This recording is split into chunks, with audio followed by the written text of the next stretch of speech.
এ কি হঠাৎ মুলি বাঁশের দণ্ডা তৈরি করছো কেন? বলি ঘরে ডাকাত আসবে নাকি? না, আত্মরক্ষার উপায় বার করছি। যা দিনকাল পড়েছে, ডাকাত আসতে আর কতক্ষণ। কি ভাবো আমায়? এক সময় লাঠি খেলতাম। এই রে, কথাটা জানলে ভগবান হয়তো বলে বসতো উনি ছোটবেলায় তরোয়াল খেলতেন। তবে যাই বলো না কেন, তোমাদের এই ভগবান কিন্তু একটা ঢ্যাঁড়স। কোনো মন্ত্রী অসুস্থ, সেনাপতি বিছানায়, এই অবস্থায় কোনো রাজ্য চলে? দাদু দাদু, আমাদের পুরানো মন্ত্রী কথা বলতে শুরু করেছে, সবাই দেখতে গেছে। তো তুমি যাবে না? যাবো তো বটেই, কিন্তু ভগবানের দয়া থেকে এবার আমরা বঞ্চিত হব। চল গুলটে, পুরনো মন্ত্রীকে একবার দেখে আসি।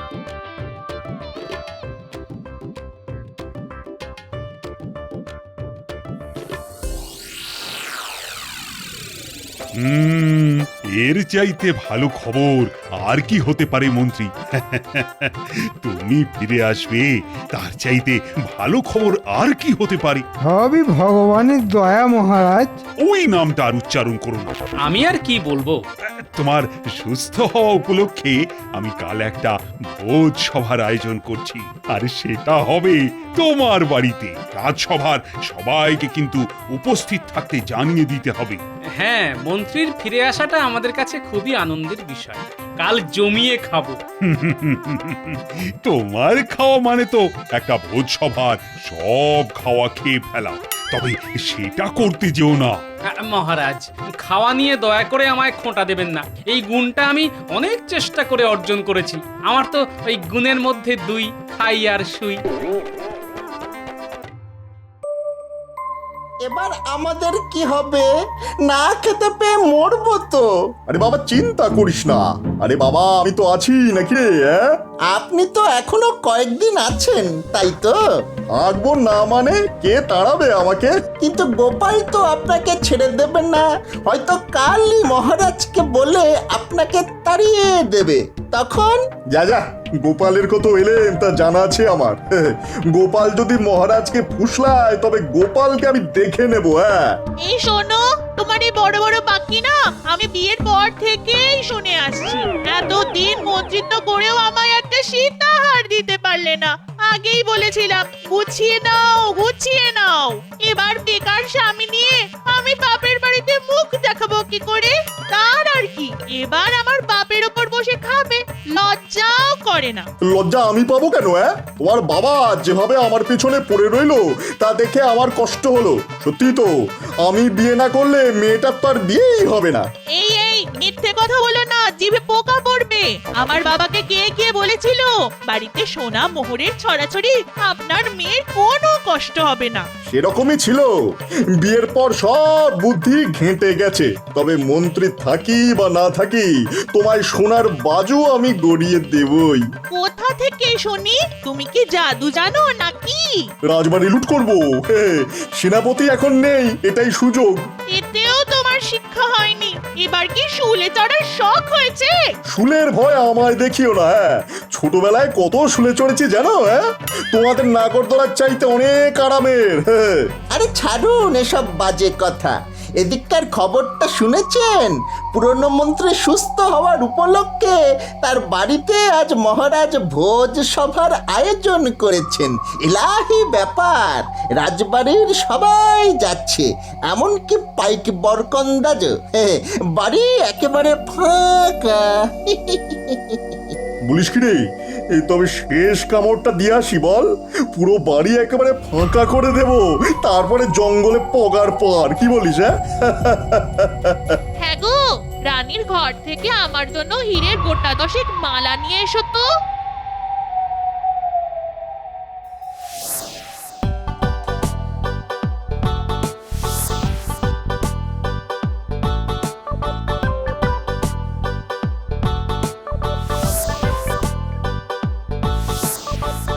গোপাল, চোখের সামনে দেখলাম 27টা ইলিশ ভাপা খেয়ে নিলে।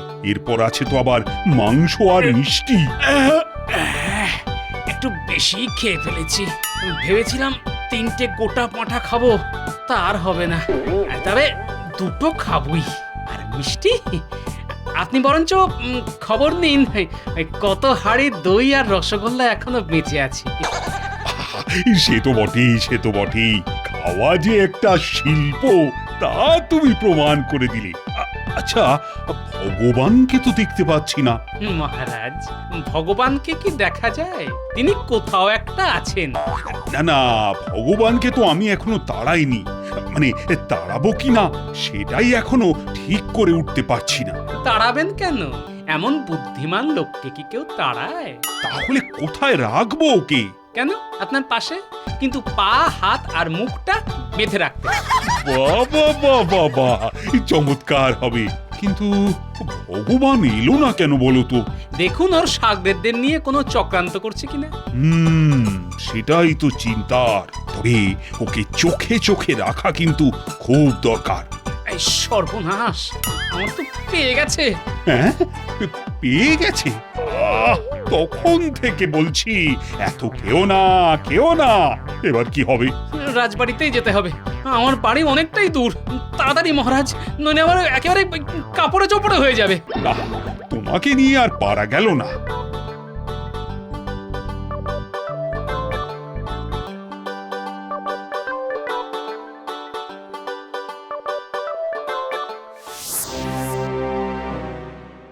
এই তাড়াতাড়ি ওপরে ওঠ বটা, একেবারে মোহর যেখানে রাখা আছে সেইখানে। কোনো পাহারা নেই। হ্যাঁ হ্যাঁ, উঠছি। কিন্তু কোষাগারটা কোন দিকে? একেবারে দোতলায় উঠে বাঁ দিকের ঘরটা। সাবধান, রানীমা কিন্তু ওই পাশের ঘরেই থাকেন। জানি, রানীর নাক ডাকার শব্দ পাচ্ছি। শোন, আমার বউয়ের জন্য খান দশেক হীরের মালা নিয়ে আসিস, বুঝলি? নইলে আমার একেবারে চুল ছিঁড়বে।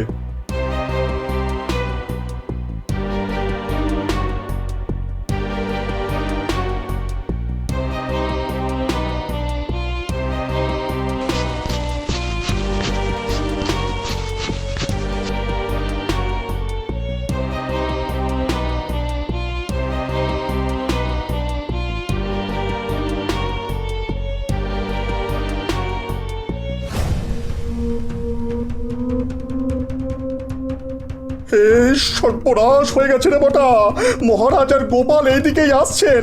এই তাড়াতাড়ি তাড়াতাড়ি পালা।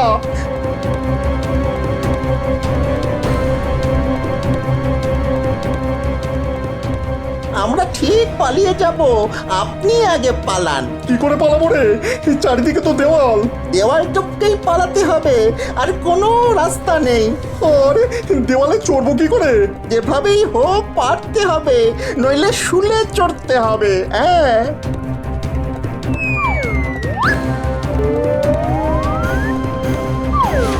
বাবারে বউরে বাবা, আরে কে আছো? আমার তোলো। ওরে বাবারে, মাজাটা গেল রে, মাজাটা গেল। পা দুটো বোধহয় ভেঙেছে। আরে ভগবান, আরে তুমি পড়ে গেলে কিভাবে? দেখি দেখি, হাত পা ভাঙলো কি না? স্মৃতির টানে পাঁচিলে উঠেছিলাম রাজবাড়িটা শেষবারের মতো দেখবো বলে, তার হলো না। বিধাতা আমার কোমর ভেঙে এখানেই থাকতে বললো। ওরে বাবারে বাবারে বাবা। এই কে আছিস? আরে ভগবানকে কাঁধে করে ঘরে নিয়ে যা। বিষয়টা খুবই বিস্ময়কর, তাই না মহারাজ? তোমার তো সব ব্যাপারই সন্দেহ। একটা লোকের কোমর ভেঙে গেছে আর তুমি তাকে সন্দেহ করছো? মহারাজ, গোপাল বিপদের গন্ধ অনেক দূর থেকে পায়। জোর বাঁচা বেঁচে গেছি রে ঘটা। মহারাজার হাতে ধরা পড়ে গেলে কি হতো বলতো? কি আবার হতো? শুলে চড়তে হতো। কিন্তু ভগবানের কি হলো বলতো? এখন ভগবানের কথা বাদ দে তো, আমাদের কথা ভাবি চল। হ্যাঁ, শুনেছি এই জঙ্গলে নাকি ডাকাতের দল থাকে। তারা নাকি ওই ঠিক মানুষ নয়, রাক্ষস।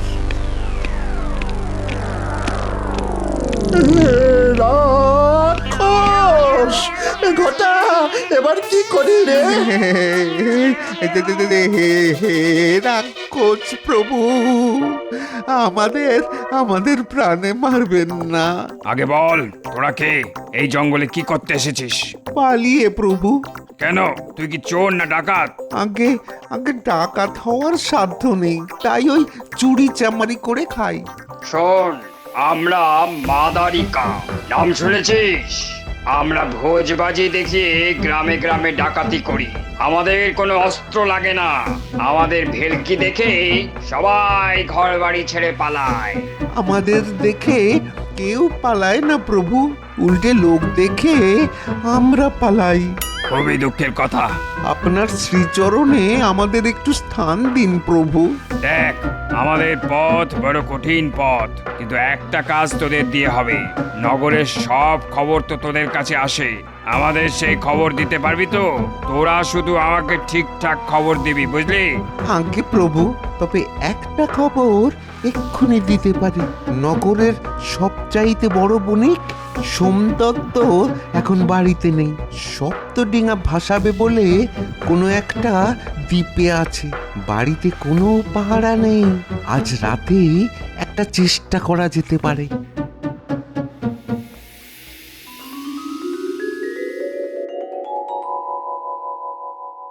মহারাজ, আজ কতদিন পর রাজসভায় আসতে পেরে কি যে আনন্দ হচ্ছে তা কি করে বোঝাবো।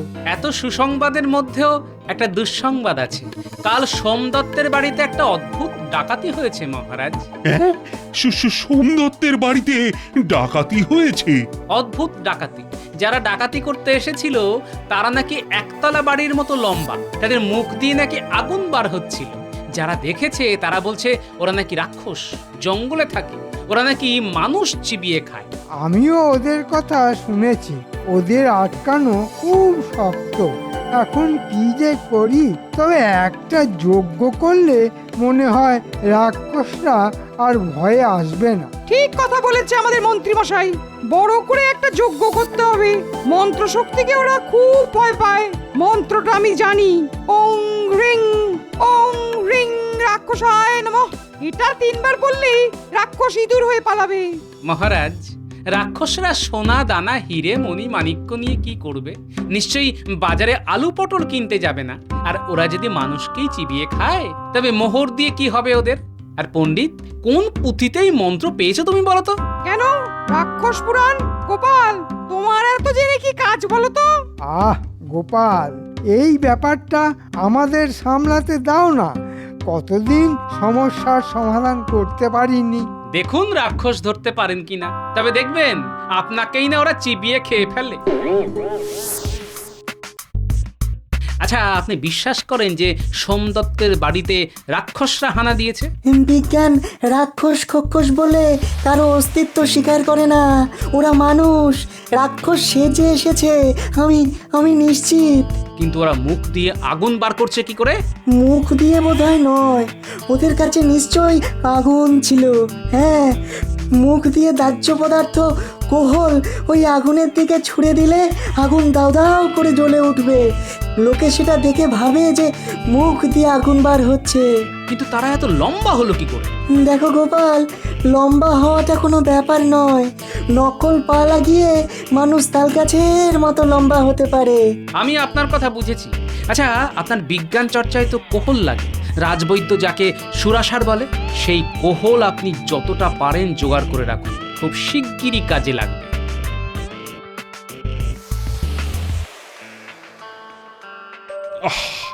রাক্ষসদের যা উৎপাত শুরু হয়েছে, তাতে তো খুব শীঘ্রই তারা রাজবাড়িতেও হানা দেবে। আমাদের সবাইকে যে একেবারে চিবিয়ে খাবে।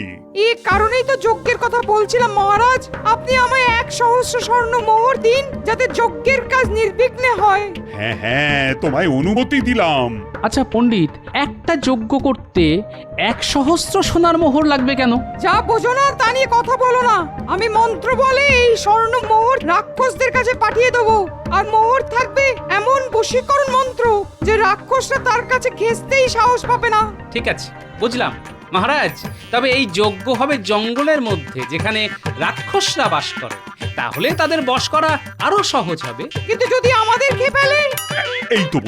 এই তো বললে তুমি নাকি রাক্ষসদের এমন বশ করবে যে তারা আর কাছে ঘেঁষতেই সাহস পাবে না। তা এখন ভয় পাচ্ছ কেন? না না না, ভয় পাবো কেন? আমাকে শুধু আর কয়েকটা মন্ত্র প্রয়োগ করতে হবে। আগে তো সোনার মোহর হাতিয়ে নি, তারপর রাক্ষস খেলে খাবে।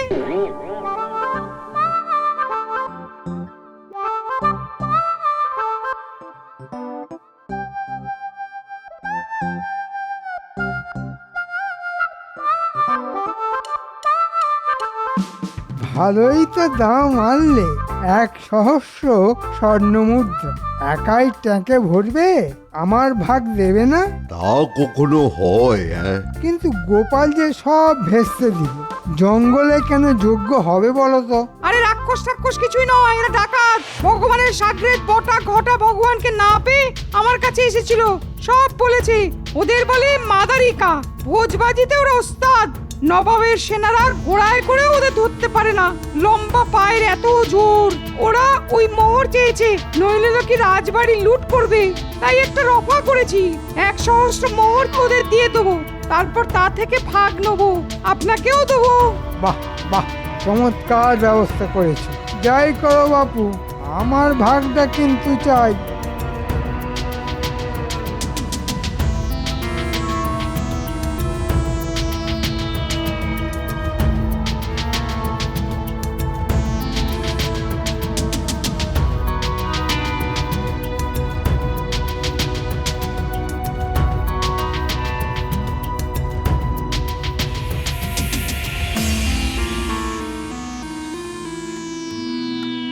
শোনো পুটির বাবা, ওই যে মুলি বাঁশের ডান্ডাগুলি দেখছো, সেগুলি নিয়ে তোমরা যজ্ঞস্থানের থেকে একটু দূরে লুকিয়ে থাকবে। ডাকাতদের দল আমাদের ঘিরে ফেললেই ওদের পা লক্ষ্য করে ডান্ডাগুলি ছুড়বে জোরে। ওরা উল্টে পড়লেই পটাপট ওদের মাটিতে চেপে ধরতে হবে।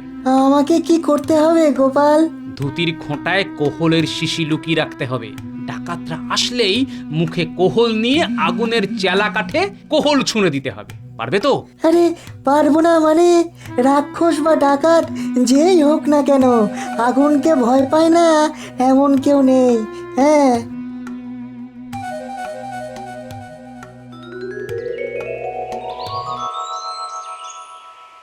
তাহলে যজ্ঞের কাজ শুরু করো পণ্ডিত। কাদের জন্য অপেক্ষা করছো? নজর রাখ গুলটে, লম্বা ডাকাতদের দেখতে পেলেই ডান্ডা ছুঁড়ে মারবি, টিপ করবি একেবারে পায়, দেখবি কি মজা হয়।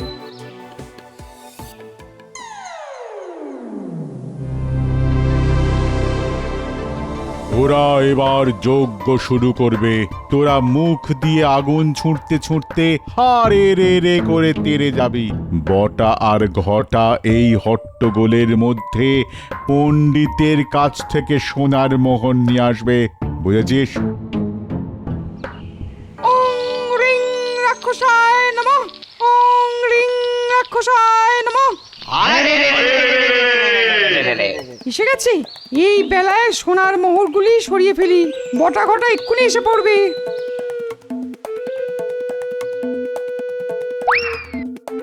বিজ্ঞানী, তাড়াতাড়ি মুখে কোহল নাও, সামনের জ্বলন্ত চেলা কাঠে মুখ থেকে কোহল ছুঁড়ে মারো।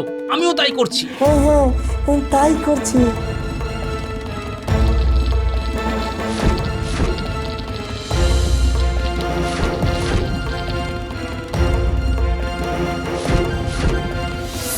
একই রে, আমাদের দিকে আগুন ছুটছে কে রে? জোরে মার গুলটে, একেবারে পায়ে টিপ করে।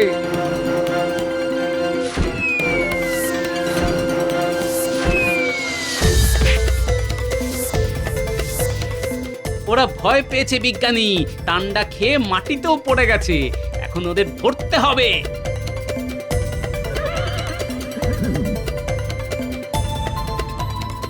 পণ্ডিতকে পাচ্ছি না। 1 সহস্র সোনার মোহর নিয়ে পালালো নাকি? বটা আর ঘটার সঙ্গে পণ্ডিতকে দেখছি ওই গাছের তলায় লুকিয়ে আছে। ওই পালের গোদাটাকে ধরে আনো। বেটা 1 সহস্র সোনার মোহর কোথায় রেখেছে তা তো দেখতে হবে।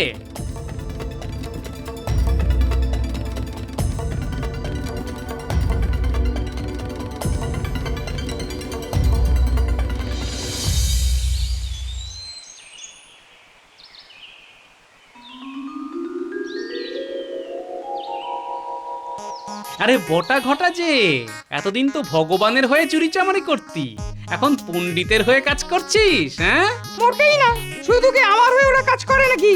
পুরনো মন্ত্রীও এর সঙ্গে জড়িত। ঠিক আছে, সবাইকে বেঁধে মহারাজের সামনে নিয়ে যাওয়া হোক।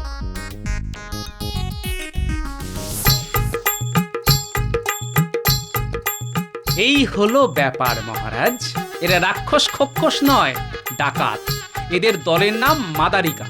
ভোজবাজি দেখিয়ে ওরা ডাকাতি করে।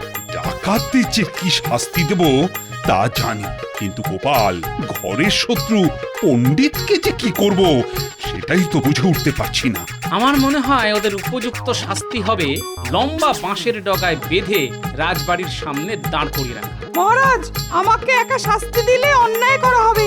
আমাদের পুরনো মন্ত্রী আমার কাছ থেকে সোনার ভাগ চেয়েছিল। ফিরে আসতে না আসতেই অপরাধ করা শুরু করেছো। তুমি তো ভগবানের চাইতেও বড় শয়তান।